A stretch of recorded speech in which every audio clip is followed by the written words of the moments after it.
In this tutorial, you'll learn how to work the make one increase. This increase is worked by creating a new stitch in between two stitches, by picking up the bar of yarn that runs between two stitches and creating a new stitch from it. Make ones can be worked so that the finished increase tilts to the left or to the right by controlling the direction in which you twist the new loop of yarn or the new strand of yarn that you've picked up. And you want that twist to prevent a hole. I'll show you how to do that. You can use make one lefts and make one rights in pairs to create a more polished, symmetrical look to your finished project. If your project doesn't specify whether to use make one left or make one right, some patterns will just say make one. A general rule is that if you're working increases that aren't worked in pairs, then just pick one and stick with it. So work all of them as make one left or all as make one right. If you are working paired increases, maybe for something like a raglan sweater that's worked top down, and your pattern just says make one, if you want to do them so they're symmetrical, if you feel that looks better, you're in control of your knitting, so you can absolutely do that. I'm going to show you make one left first because it's something most people find slightly easier to work. It's just a little less awkward to get your needle tip in, and I would say that I see more often if a pattern just says make one. In the key for the abbreviations, in that description of what to do, it tends to be make one left. I don't think that's a consistent rule, but that's what I've seen more often. So I'll show you make one left first, and then I'll show you how to do a make one right as well. I'm also going to show you how to do them or if you knit English, like I do, or if you knit Continental. Apologies, my Continental is a little bit awkward. But I think it's helpful with these beginner skills like increases to see someone working them closer to the way that you knit. It's kind of easier to mimic what your hands are doing. And I will put chapter markers down below so that if you knit Continental, you can just skip over the English part and get to what you need. To work a make one left, begin by finding the bar of yarn between the stitch you're about to knit and the stitch that you just knit into. So that's this little piece of yarn that runs across here, sort of between the backs of those stitches. And then use your left needle tip to pick up that bar from front to back. I'm just going to go under it, creating a new loop on my left needle, which I'm going to knit into as though it's a stitch. To prevent a hole when I knit into this, you can see I've kind of opened up a pretty big hole here. I'm going to twist it, so I'm going to work into the back of it. So I'm going to take my right needle tip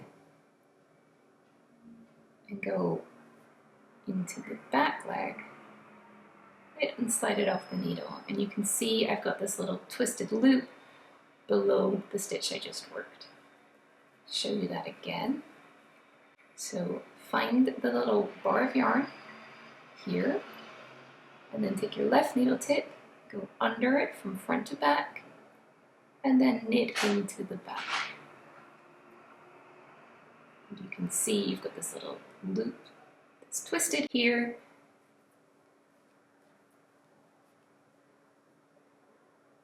If, for example, you forget to go into the back loop and you accidentally knit it as you would a normal stitch through the front leg, then you can see this little hole that you've created here. So it's always a good idea to double check your work as you're doing because it's easier to fix when you're still here. You can just slide that stitch you just worked off the right needle and start again and work that make one left correctly. If you are struggling a bit with this motion, depending on how you hold your needles, this might be quite awkward, especially with finer yarn than this. Then you can also pick up this strand with your right needle tip, which you might find easier, and place it onto your left needle. If you're doing it that way, you do want to be really careful with the orientation. Just like a regular knit stitch, this sort of leading leg that's closer to the right should also be at the front of the needle.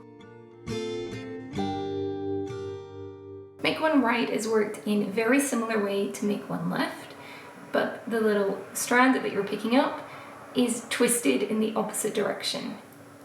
So to do that, we're going to again identify the bar of yarn between the two stitches, and then we want to pick that up, but this time we want to pick it up from the back so that the leading leg is now behind my needle and the kind of trailing leg that's closer to the left, to the knitting to the stitches that we haven't worked yet on this row is at the front of the needle. And then to twist this, I'm going to knit into the front. And this can be quite awkward.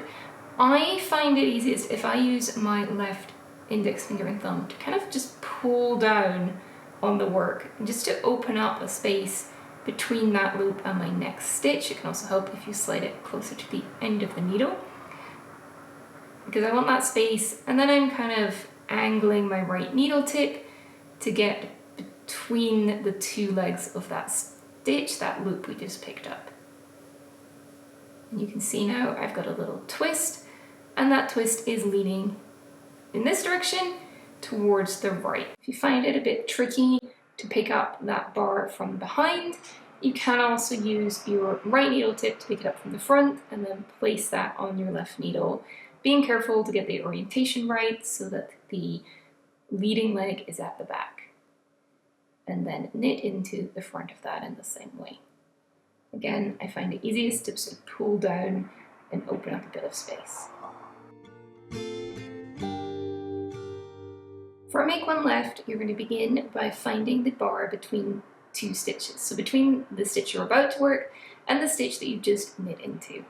So this little bar of yarn here, and then you can use your left needle tip from the front to pick up that bar of yarn, creating a new loop, and then you'll knit into the back loop as though that's a normal stitch and slide it off the left needle tip. I'll show you that again. So use your left needle to pick up the bar of yarn between the stitch you just worked into and your next stitch, and then knit into the back as though that's a normal stitch.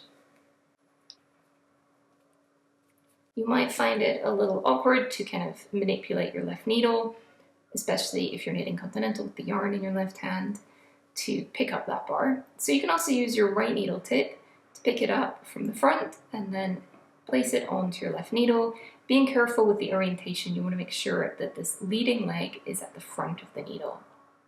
And by leading leg, I mean the part of the stitch that is connected to the stitches you just worked into that's closer to the right. For make one right, we're going to pick up the bar between these two stitches in the same way as make one left, but we're going to twist the little loop in the opposite direction. So the easiest way to do that is to also pick it up in the opposite direction.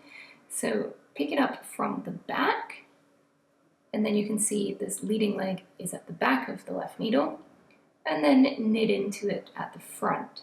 It can be a bit tricky to knit into it at the front. It sort of wants to slide kind of towards the back. So I find it easiest to pinch and kind of open up some space between this loop and the next stitch. So then I can go in between them and then kind of rotate my right needle tip to get in between the two legs of this loop.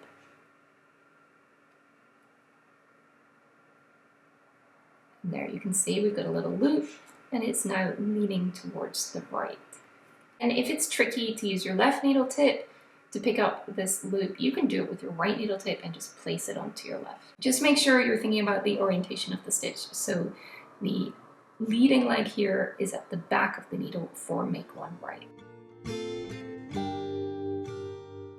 It's useful to practice make one left and make one right because in many projects you'll be working them in mirrored pairs. On this little example, I've got 3 stitches between markers here, and I'm increasing on either side of the set of 3 stitches. So I'm increasing just before this marker and then just after this marker. And in this sort of first half here, I've been working make one rights before the marker. You can just see if you look closely the way that that little twist at the sort of base of my new column of stitches here is kind of leaning towards the right, away from my 3 stitches. And then on the other side, that little twist is leaning towards the left, away from my center stitches. And then in this upper half, I've done the opposite. So before the marker this time, I think here's the transition point, I did a make one left before the marker. You can see the twist there. It's kind of straight up and down the way this is angled, but it's leaning to the left rather than the right.